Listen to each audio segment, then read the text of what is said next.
In the scriptures, we see that Jesus often had difficulties and problems with the scribes and the Pharisees. It's not that they were all evil people, but the scribes and the Pharisees put a great emphasis on the external observance of the law. And if my history is correct, I may be off a few numbers. They had about 613 laws that they had to memorize and to observe. And so a scribe comes to Jesus and he says, which is the first of all these commandments, all these laws, all these things we observe? And Jesus, being a good Jewish man, replies from the book of Deuteronomy with the prayer called the Shema. Hear, O Israel, the Lord our God is Lord alone. You shall love the Lord your God with all your heart, with all your soul, with all your mind, and with all your strength. And the second is this, you shall love your neighbor as yourself. And so the very pious Jews would wear a little box on their forehead attached to their head with a headband that had this prayer, this Shema, there, so it would be before their eyes constantly, and they would pray that in the morning and in the evening.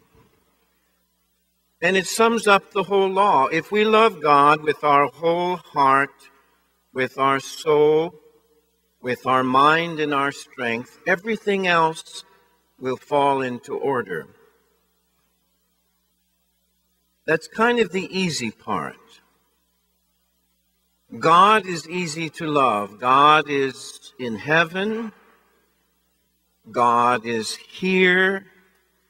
God is in the Blessed Sacrament.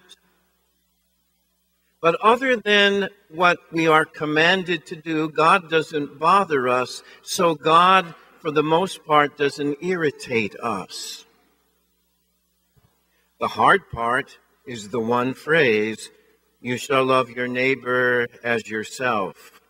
That one sitting next to me can be a problem.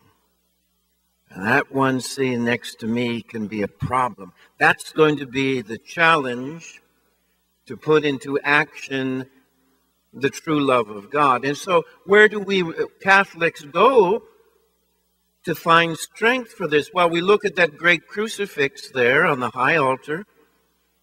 And that is the symbol of love, that no greater love does one have than to lay down one's life for one's friends. Jesus, obviously, is the fulfillment of everything, of the Shema, of the commandments. And he gives us only one new commandment on Holy Thursday, love one another as I have loved you. Even in the Old Testament, you shall love your neighbor as yourself. We all love ourselves. We put our arms around us and we're just all so wonderful. And Jesus is saying, that's fine. Love yourself. Love who you are. But that love has to be extended to everyone around you.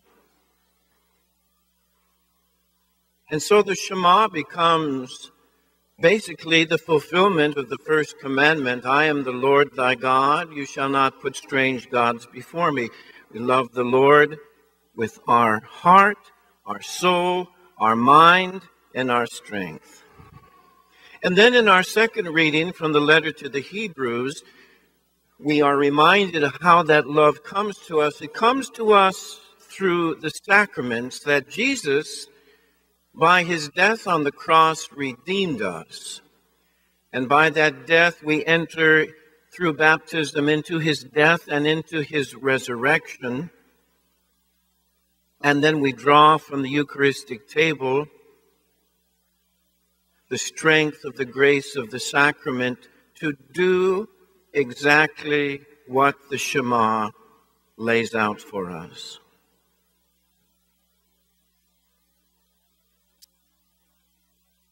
When the scribes saw that Jesus answered with understanding, Jesus says to the scribe, "You are not far from the kingdom of God." And no one dared to ask him any more questions. They had their answer. Not that the 613 or whatever the number is, laws were bad, but the law is meant to bring us to something. The 10 Commandments are meant, for example, to bring us to holiness. They can be seen as negatives, thou shalt not, thou shalt not, thou shalt not, but they can also be seen as positives. Because you can't do this, you can grow in holiness. You can be brought closer to the life of God. And everything around us mitigates against fulfilling the will of God.